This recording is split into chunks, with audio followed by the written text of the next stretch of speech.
بسم اللہ الرحمن الرحیم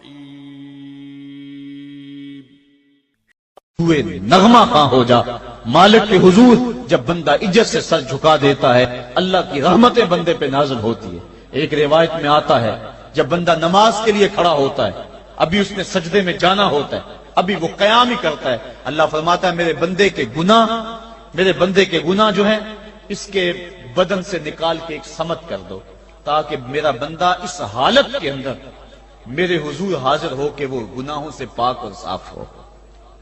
حضرت نبی رحمت صلی اللہ علیہ وآلہ وسلم فرماتے ہیں کہ پھر اس کے سارے گناہ اس کے بدن سے اتار کے ایک سمت رکھ دیے جاتے ہیں اور بندہ مصلی پہ سبحان ربی العالی کے نغمے الاپتا ہے، رکوع کرتا ہے، سجدے کرتا ہے۔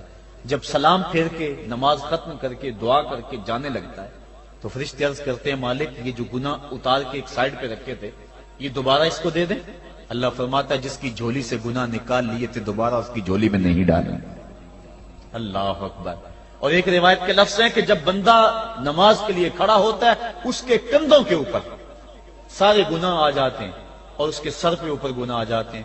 جب رکوع میں جاتا ہے تو کندھوں والے گناہ گر جاتے ہیں اور جب بندہ سجدے میں سر رکھتا ہے تو اللہ تعالیٰ اس کے سارے گناہوں کو ختم کر دیتا ہے اور وہ بالکل پاک ہو جاتا ہے۔ حضرت سلیمان فارسی ایک دن ایک درخت کے نیچے کھڑے تھے، آپ نے درخت کی شاخ کو پکڑ کے جنبش دی، حرکت دی، موسم خزاں تھا، درخت کی شاخ کے سارے زرد پتے گر گئے۔ ایک صحابی پاس کھڑے تھے، انہیں پوچھنے لگے عثمان تو نے مجھے پوچھا نہیں کہ میں نے درخت کی شاخ کو یوں ہلایا کیوں ہے؟ انہوں نے کہا اچھا پھر آپ بتا دیں کہ آپ نے درخت کی شاخ کو یوں کیوں ہلایا ہے؟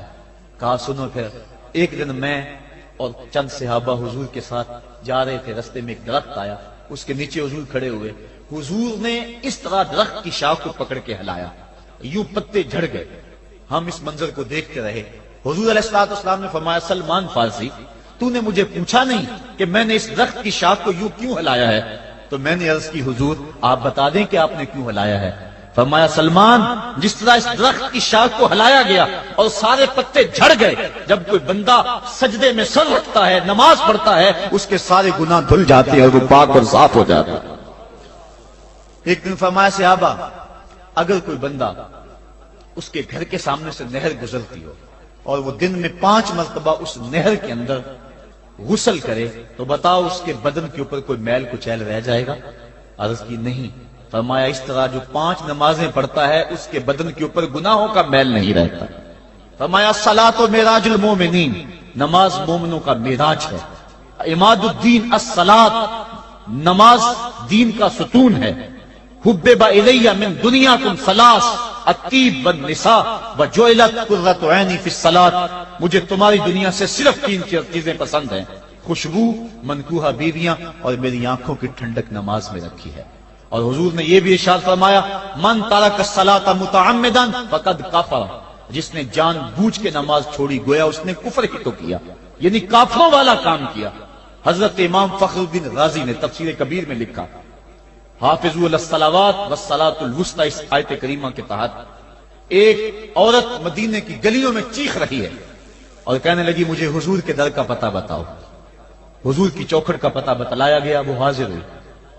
آقا کریم صلی اللہ علیہ وسلم کی خدمت میں عرض کی حضور میرا خامد سفر پہ گیا ہوا تھا اور میں نے اس کی عدم موجودگی کے اندر زنا کر لیا، حمل ٹھہر گیا اور جو بچہ پیدا ہوا میں نے مارے شرم کے اس بچے کو سرکے کے مرتبان میں ڈال دیا اور پھر اسی سرکے سے میں لوگوں کو فروخت کرتی رہی ہوں۔ اب جب کہ میرا ضمیر جاگا ہے میں آپ کی خدمت میں حاضر ہوئی، مجھے بتایا جائے کہ میرے گناہ کا بھی کوئی کفارہ ہے۔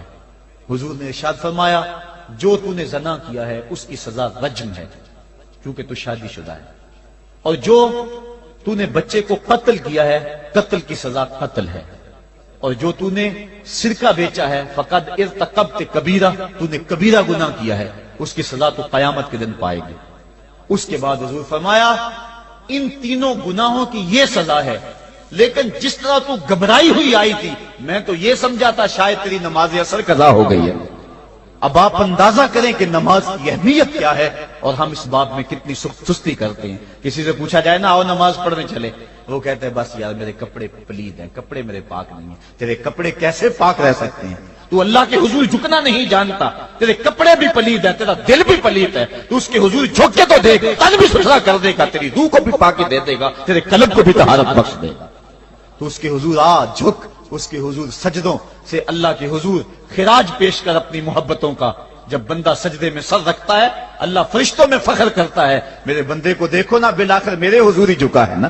کتنے گناہ کیے اس نے, کتنے جرم کیے اس نے, لیکن بالآخر میرے حضور آیا اور اپنے گناہوں کی معافی مانگتا ہے. فرشتوں گواہ ہو جاؤ میں نے اپنے اس بندے کی مغفرت فرما دی.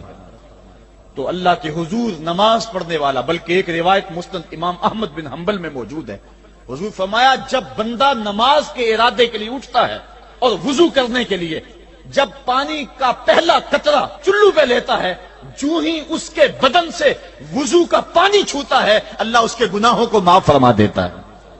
جس نماز کے قصد کے لیے اٹھیں اور وضو کریں اور پانی چھوتے ہی گناہ معاف ہو جائیں, اگر اس نماز کا اعلیٰ درجہ سجدہ کر لیا جائے تو پھر مالک کی کتنی رحمت نازل ہوگی. یہ کتنی بڑی دولت ہے, یہ کتنا بڑا سرمایہ ہے جس سے ہم لوگ محروم رہ جاتے ہیں. آؤ اللہ کی رحمتیں سجدے میں ڈھونڈے, سجدے میں پیشانی رکھ کے جب ہم اس کی رحمت کو مانگے تو وہ مالک ہمارے اوپر رحمتیں نازل کرے گا. آج پوری دنیا کے اوپر مسلمانوں کے ساتھ جو حالات ہیں وہ کسی سے مخفی نہیں. کوئی کہتا ہے کہ معاشی طور پہ مسلمان کمزور ہیں, اس وجہ کو بھی میں تسلیم کرتا ہوں. مسلمان کے پاس آلات حرب و ضرب بھی موجود نہیں ہیں, اس وجہ کو بھی تسلیم کر لیا جائے. سیاسی طور پہ مسلمان کمزور ہیں, اس وجہ کو بھی تسلیم کر لیا جائے.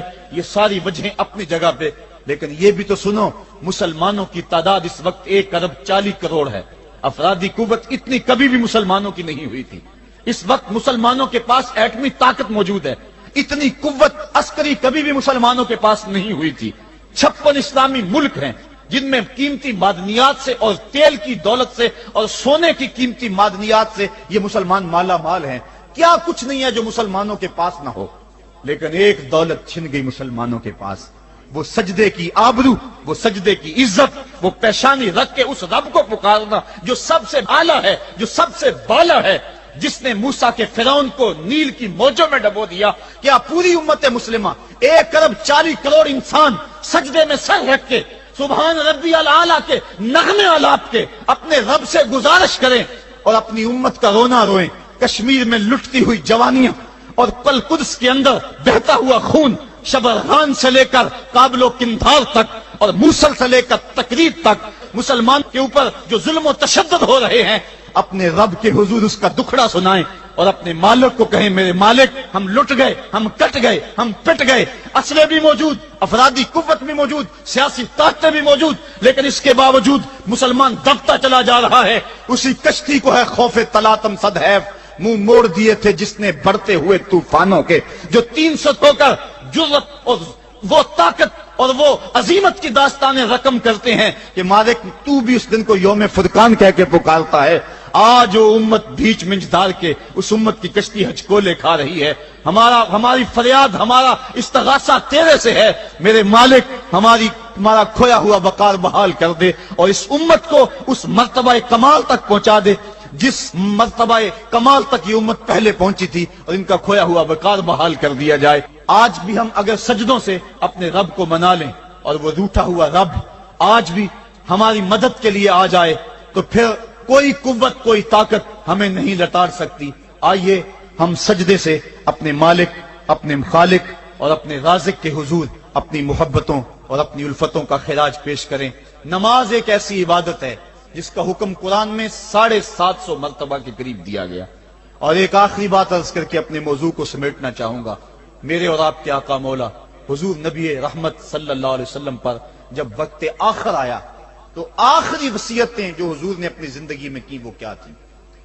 2 وصیتیں تھی حضور کی آخری کی.